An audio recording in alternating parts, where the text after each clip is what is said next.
Bom dia, amigos. Bem-vindos a mais um programa Débora Histórica de 18 de março de 2021 para falarmos sobre cultura, educação, ensino, informação, conhecimento, entrevistas e música.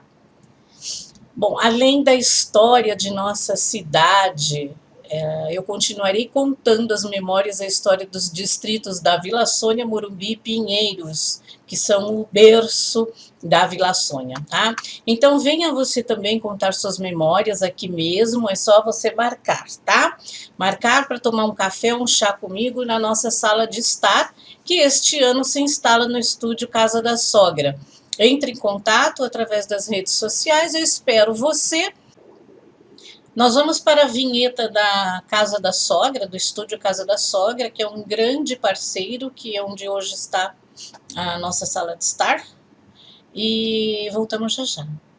Casa da Sogra, estúdio musical, www.ciacasadasogra.com.br. Entre em contato agora mesmo e agende um horário para a sua banda. Ensaios, gravações, lives, vídeos. www.ciacasadasogra.com.br ou pelos telefones 11 3501 4844 ou 99710 8981. Seja você um patrocinador do programa Débora Histórica, compre um dos produtos de nossa marca. Adquirindo os produtos da marca Débora Histórica, você vai patrocinar as gravações externas e mais pesquisas. Para comprar os produtos, entre em contato com o nosso e-mail, contato@deborahistorica.com.br ou no celular, que é o WhatsApp 997241111. As entregas na região da Vila Sônia são gratuitas e, em caso de outras localidades, precisamos acertar o valor da entrega, que eu peço para entregar por motoboy, uma empresa que é super em conta, né? Tá? E no final dos programas eu vou apresentar a lista dos patrocinadores, vai estar no site também, que é www.deborahistorica.com.br. Então faça parte dessa lista, você também, e veja seguir aí os produtos que nós temos. São muito lindos, tá? Não é porque é meu, mas são lindos mesmo.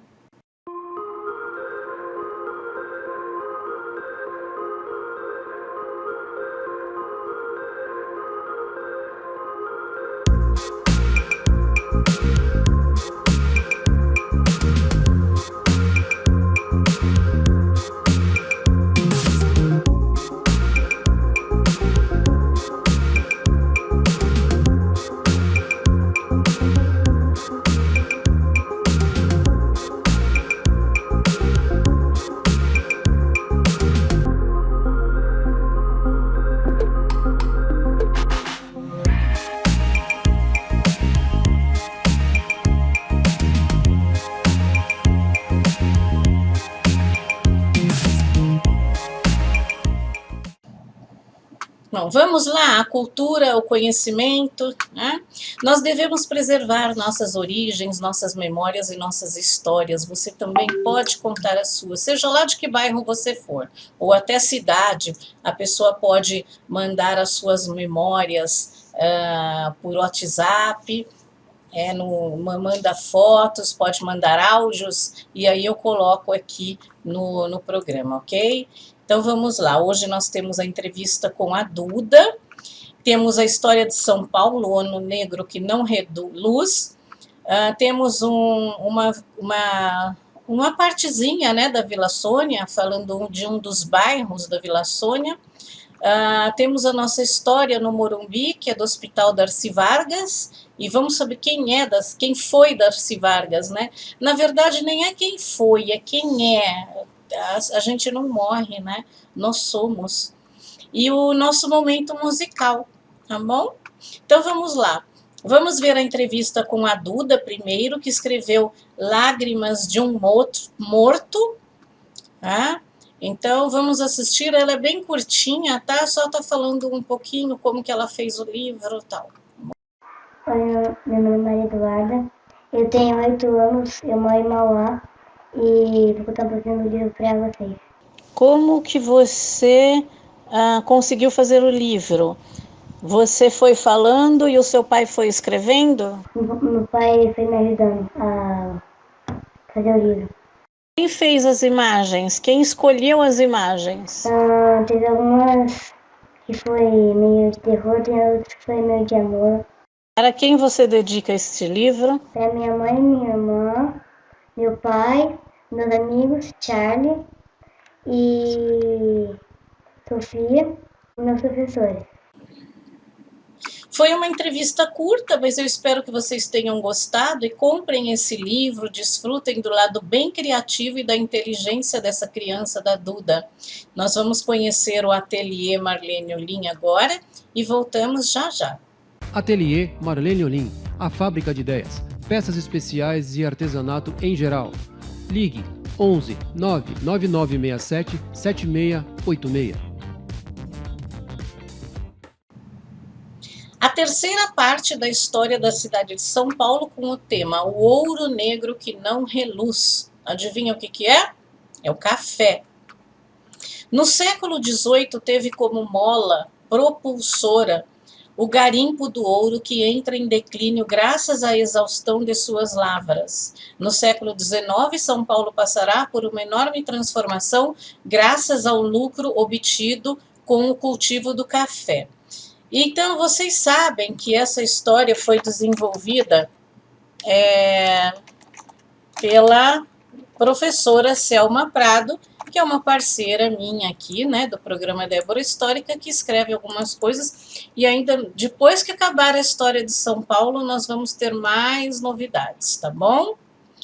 Bom, o mesmo café que se apresenta em forma de ramo no brasão do Estado e do município será responsável pelo crescimento populacional graças à entrada de inúmeros imigrantes no Estado, pela introdução das ferrovias, pela modernização e reurbanização da combalida Vila de São Paulo e até por mudanças no vocabulário e nos costumes da população.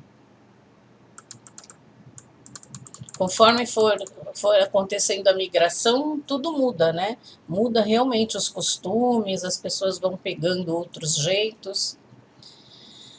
São Paulo ganhará feições de cidade sempre buscando se equiparar às cidades europeias, e isto não ocorreu por um acaso. O enriquecimento da elite paulistana, graças ao comércio e aos lucros exorbitantes obtidos nas fazendas interioranas paulistas, gerados inicialmente por mão de obra escrava e posteriormente graças aos trabalhos dos imigrantes que para o Brasil se dirigiam em busca de melhora no seu padrão de vida e ganho de terras muitas vezes nunca obtidas, permitiam que os filhos desta elite estudassem nas melhores capitais europeias e, ao retornar à cidade, introduzissem para o próprio conforto de seu grupo as modernidades por lá encontrada. O pouco apego à vila acanhada de suas escuras, irregulares e silenciosas à noite incomodava inúmeros estudantes que para cá vieram quando da inauguração em 1827 do cursos de Ciências Jurídicas e Sociais nas instalações do Convento São Francisco. Após a instalação da faculdade, a cidade recebe o título de Imperial Cidade e Burgo dos Estudantes de São Paulo de Piratininga.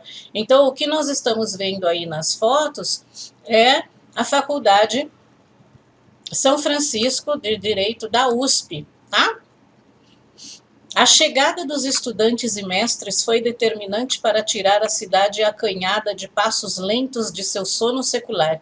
Este grupo ocasionou uma mudança excepcional no cotidiano da cidade por meio da construção de hotéis, restaurantes e núcleos artísticos voltados a gerar uma vida cultural paulistana. É o que eu falo, por que nós não somos uma pátria, nós somos simplesmente uma nação? Porque tem muitos imigrantes aqui. Só que as pessoas nascidas como eu, né, que sou filha de imigrante italiano, neta, aliás, né? Nós deveríamos lutar pelo país, né, como a nossa pátria. Não ficar acomodados. O incômodo com as características provincianas da cidade atingiu também a elite da cidade e se tornou o catalisador da destruição sem piedade das acanhadas moradias de taipas de pilão para a construção de palacetes, casarões, elegantes pontos comerciais e até mesmo a ampliação de uma antiga e desgastada capela que viria a se tornar uma imponente catedral no Largo da Sé. Então aí estão as fotos, né, da antiga Capela da Sé e a Catedral da Sé, que hoje todo mundo conhece na Praça da Sé. E veja bem que num dos programas passados, bem no início, né, eu já tinha colocado aí uma casinha de taipas, tá? O obstáculo que dividia a cidade em duas regiões distintas, representado pelo Vale do Anhangabaú, precisava ser transposto de todas as maneiras para que a cidade pudesse se expandir além vale e, para tal, em 1877, Jules Martin foi contratado para projetar o primeiro viaduto da cidade de São Paulo, o famoso Viaduto do Chá, que teve sua inauguração em 6 de novembro de 1892. Inicialmente, o viaduto foi construído com estruturas metálicas que causava grande desconforto aos transeuntes e, graças às suas trepidações, muitos residentes temiam e evitavam a travessia, mas as armações metálicas acabaram cedendo e, graças a isto, a antiga estrutura foi substituída em 1938 por vigas de concreto que lá estão até hoje, garantindo segurança tanto aos pedestres quanto aos veículos que passavam pelo local. A expansão da cidade para além do vale colaborará para o fortalecimento do conceito de moderno, que tomará conta da cidade, inclusive de sua classe política. No próximo programa temos mais um pedacinho da nossa querida São Paulo e vamos ver aí uma vinheta da Associação Comercial, que também é uma parceira apoiadora do programa Débora Histórica, com autorização do seu diretor superintendente Ricardo Granja. O programa Débora Histórica é afiliado à Associação Comercial de São Paulo, Distrital Sudoeste, uma entidade centenária, sem fins lucrativos e independente de governo, dedicada à representação dos empreendedores de médio e pequeno porte e à defesa da democracia e livre iniciativa. Contato: telefone 011 31 80 37 72, e-mail dsudoeste@acsp.com.br, Rua Alvarenga, 591, Butantã, São Paulo. Esse é o bloco 3, nós vamos falar da Vila Sônia. Eu, como disse no programa anterior, Vila Sônia é um distrito composto de 44 bairros, sendo um deles, né, o bairro do Ferreira, nós já falamos, ainda tem muita coisa para se contar sobre os bairros da Vila Sônia, mas eu preciso de dados, né? Então nós vamos falar que um deles é o Conjunto Residencial do Morumbi, ou Residencial Morumbi, localizado perto do Colégio Porto Seguro. Este bairro é composto por 8 ruas, sendo Avenida General Enio Pimentel da Silveira, Alice Gonçalves, Antônio Carlos Sales Filho, jornalista Vitor Paladino, Otávio Vidal de Azevedo, Paulo Brebal do Vale Júnior, Tadashi Sakurai e Wilson Moreira da Costa. Este condomínio fica da rodovia Regis Bittencourt e do Cemitério da Paz e foi inaugurado em 1965. Neste local há também a Sociedade Civil dos Amigos do Residencial Morumbi. É engraçado, né, porque eu falei a semana passada da Associação dos Moradores, né, dos Amigos da Cidade Jardim, e aqui não tem, né, na Vila Sônia ninguém quis fazer. Que eu saiba, a Vila Morse ou está fazendo, ou já terminou de fazer, mas a Vila Morse tem. E talvez ela não quisesse juntar com a Vila Sônia, né? Tá? Então, até vou perguntar para o nosso amigo que começou tudo isso, né? Tá bom? É muito importante ter uma associação de bairro, gente, para nós lutarmos agora, inclusive, com essa questão dos assaltos que está tendo aqui na Vila Sônia, né? Inclusive, na verdade, foi mais lá para Vila Morse, né? tá muito difícil ficar aqui. E com a vinda também da estação do metrô aqui, as pessoas falam tanto, não vai facilitar, vai dificultar, né? Muita gente passando, muita gente entrando, muitas pessoas mudando, condomínios novos, né? E o crescimento do bairro, né? Tem os seus também as suas compensações e tem também depois criar os seus problemas. Nós tínhamos que ter um administrador, né, um prefeito regional bom. Mas eu não gosto de falar de política no meu programa, então vamos lá. Na verdade, eu fico revoltada com essa falta de vontade aqui do povo da Vila Sônia.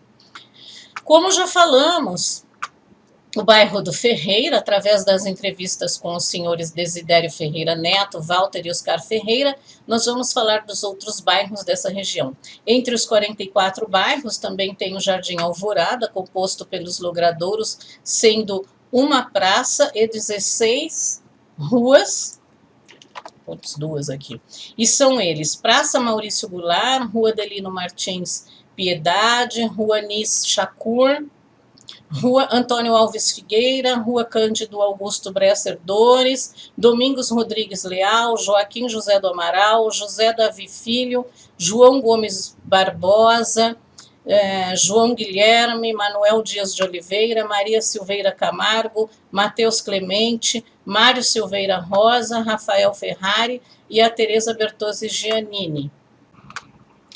Neste bloco, aqui nós falamos do Morumbi, né?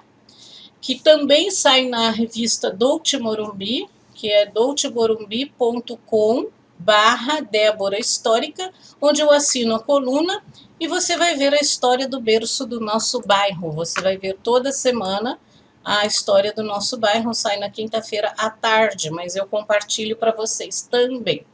Então, hoje nós falaremos de uma das mais importantes instituições do Brasil, o Hospital Infantil Darcy Vargas. Foi inaugurado em 25 de dezembro de 1958 e primeiramente chamava-se Hospital Infantil Morumbi S.A. e na década de 1960 alterou-se o nome para Hospital Infantil Darcy Vargas, em homenagem à ex-primeira-dama, esposa do ex-presidente Getúlio Vargas. Darcy, aí tem uma figura de Darcy ao lado do seu marido, né? Do presidente norte-americano Franklin Roosevelt, e da primeira-dama Eleanor Roosevelt, em 1936, que governou, o Getúlio Vargas, que governou o Brasil no período de 1930 a 1945 e de 1951 a 1954. Darcy Vargas, que pelo histórico dela foi uma mulher maravilhosa, gostaria de tê-la conhecido pessoalmente, também foi fundadora da Legião Brasileira de Assistência, a LBA, em 28 de agosto de 1942, com o objetivo de ajudar as famílias dos soldados enviados à Segunda Guerra Mundial. E, infelizmente, a LBA foi extinguida em janeiro de 1995. Essas histórias são cabeludas, tá? Porque ela foi extinta. O Hospital Infantil Darcy Vargas teve sua trajetória marcada por grandes mudanças do contexto político nacional na área da saúde, que tiveram repercussão ao longo do tempo em seu modelo assistencial. O Hospital Infantil Darcy Vargas é referência no tratamento de crianças com câncer e outras especialidades como hematologia, cirurgia pediátrica, urologia, endocrinologia, nefrologia e casos complexos de pediatria geral. Conta com UTI neonatal, que é referência para cirurgias de alta complexidade e está inserida no programa Mãe Paulista. Esse programa é um programa municipal implantado em 2006, voltado para mãe e bebê, para casos de cirurgia pediátrica e UTI pediátrico, ambas classificadas com tipo 3 e certificadas pelo Ministério da Saúde. O ambulatório oferece consultas em 26 especialidades médicas que dão suporte ao atendimento médico hospitalar. Aliás, aqui na Vila Sônia, tem muitas pessoas que trabalham lá, né? Inclusive nossos amigos, nossos colegas de escola trabalham no Hospital Darcy Vargas há muitos anos. Então vamos falar sobre Darcy Vargas.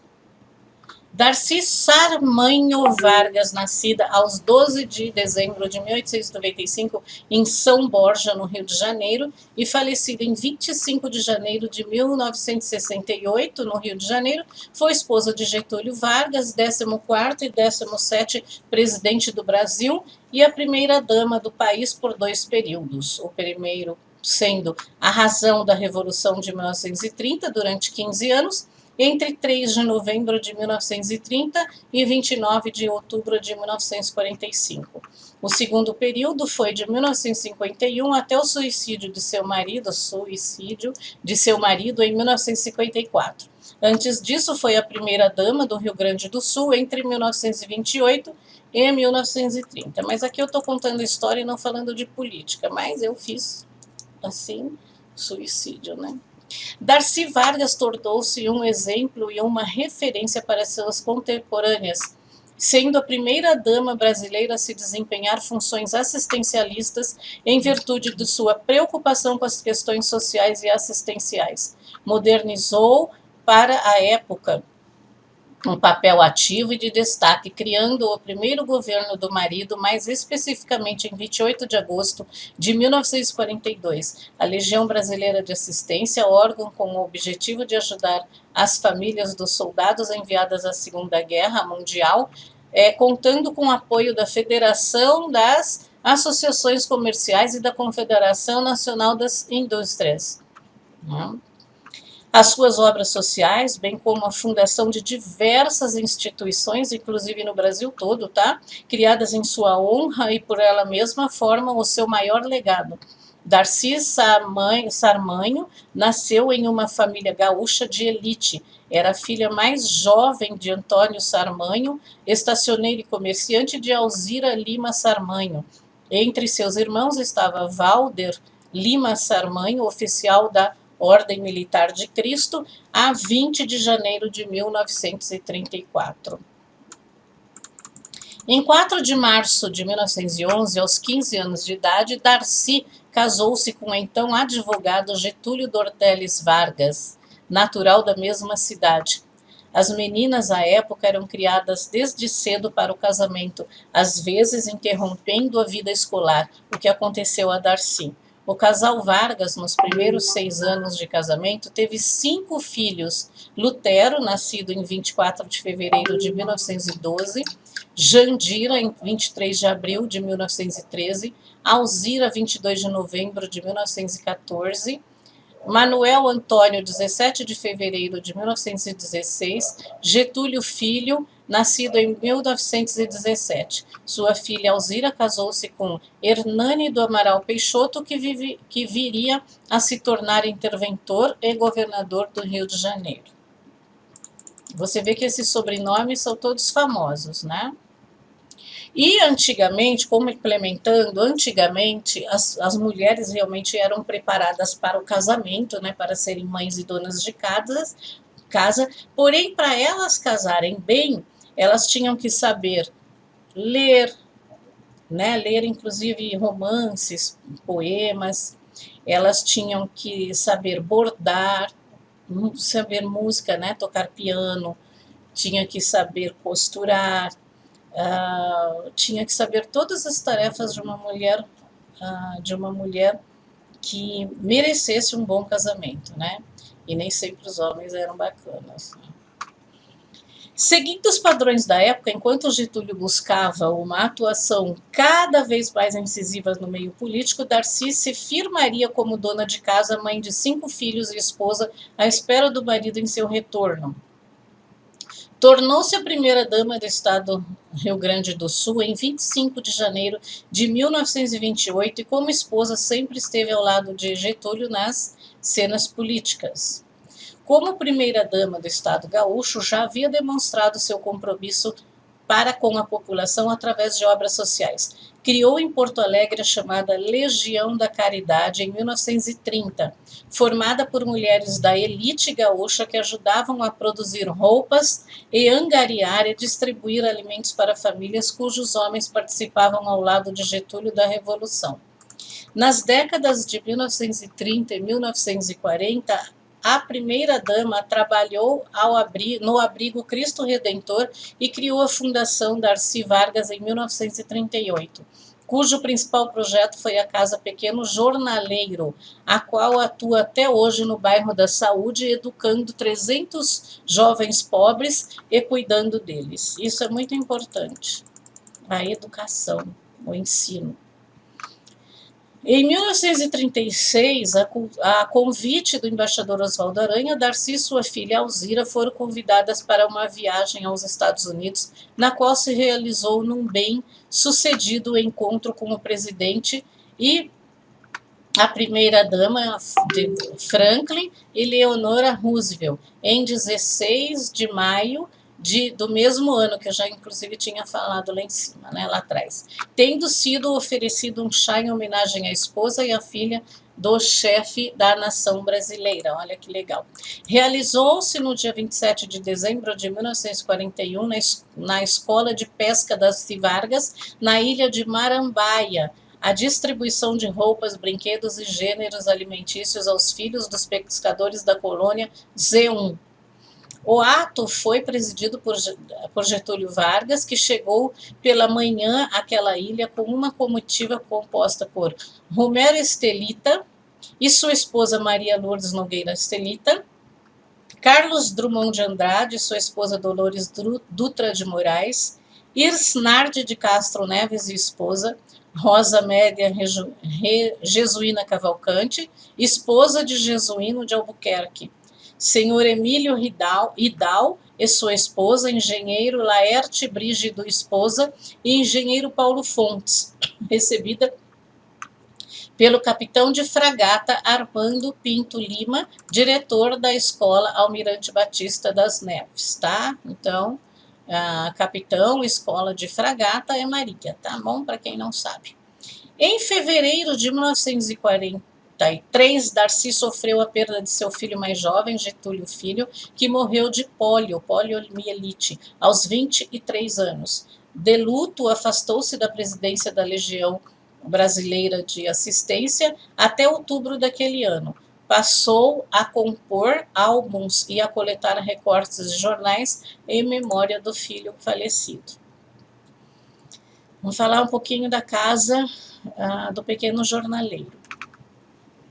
A primeira-dama criou, em 8 de setembro de 1940, a Casa do Jornaleiro, com o objetivo inicial de prestar assistência aos menores que trabalhavam como vendedores de jornais no centro do Rio de Janeiro.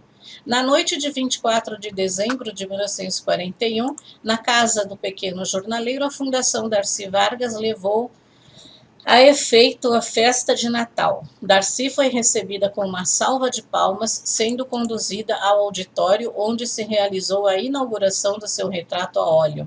Em seguida, a esposa do presidente da República conferiu vários prêmios a meninos que mais se distinguiram seu espírito de economia. A distribuição de brinquedos realizou-se então com grande alegria. No refeitório houve doces, balas, gelados para os pequenos jornaleiros, que, encerrando a festa, entoaram o hino ao menino Jesus. Gelados? Será que era geladinho já naquela época? Ai, acho que todo mundo ainda gosta de geladinho, né? As pessoas grandes. 1951 a 1954, durante a Grande Seca no início da década de 1950, Darcy visitou os estados do Nordeste, principalmente Natal, João Pessoa e Recife, que foram os mais atingidos com o objetivo de viagem, conhecer as necessidades que se sucediam a procurar ajudar os flagelados. Na capital pernambucana, Darcy Vargas, que era presidente da Legião Brasileira de Assistência, se fez acompanhada por sua comitiva como Lorival Fontes, é o ministro do Trabalho, Indústria e Comércio do Brasil, Napoleão de Alencastro Guimarães, Maria Espíndola Castro, Elisa Teixeira, João Batista Moreiro, Fernando Mineira e Otton Mota Santos. Um dos feitos daquela época foi a doação de cheques realizados às instituições pela simples simpatia, porque a primeira-dama passava. A primeira-dama promoveu a aquisição de toneladas de leite em pó dos Países Baixos para a população infantil e, graças à ajuda de empresas privadas, obteve o meio de transporte gratuito. Em retribuição aos cumprimentos de boas-vindas que Darcy Vargas ofereceu no aeroporto Santos Dumont, na mesma ocasião em que o presidente Getúlio Vargas recebia o presidente de Peru, Manuel Antônio Odria, a primeira-dama peruana, Maria Delgado de Odria, esteve no Palácio do Catete na tarde de 26 de agosto de 1953 em visita à primeira-dama do Brasil. A esposa do presidente do Peru chegou acompanhada de Ana Apodias Rau, esposa do ministro das Relações Exteriores, Vicente Rau, né? Tem a Avenida Vicente Rau aqui. Eu acho que não tem nada a ver colocar nomes estrangeiros de pessoas só porque visitaram o Brasil, né? Como tem Avenida General Francisco Morazan. Essa pessoa nem fez nada aqui no Brasil.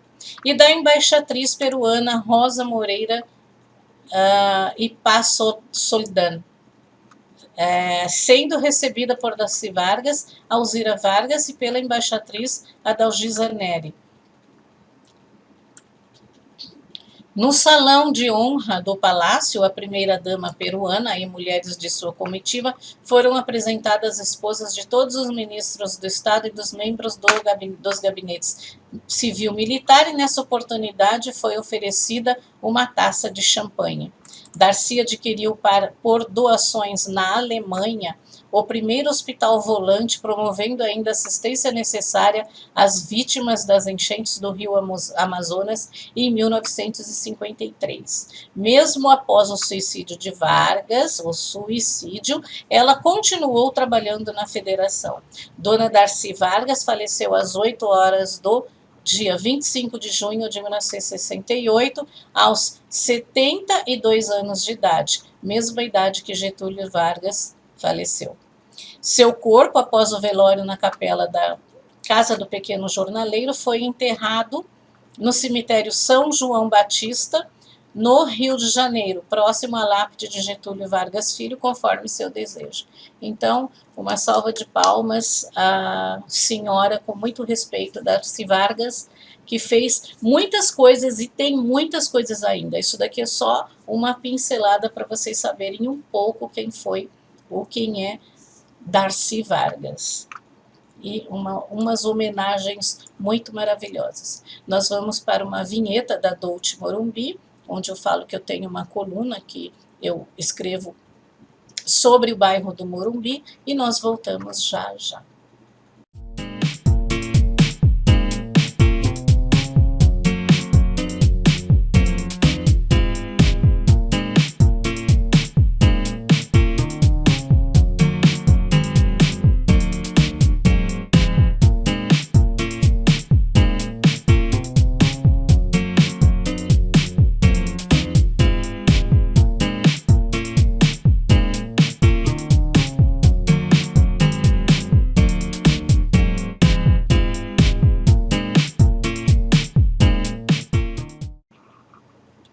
Nossa agenda cultural é assistir o programa Débora Histórica desde o começo, tá? Tem muitas entrevistas e muitos programas interessantes, tá?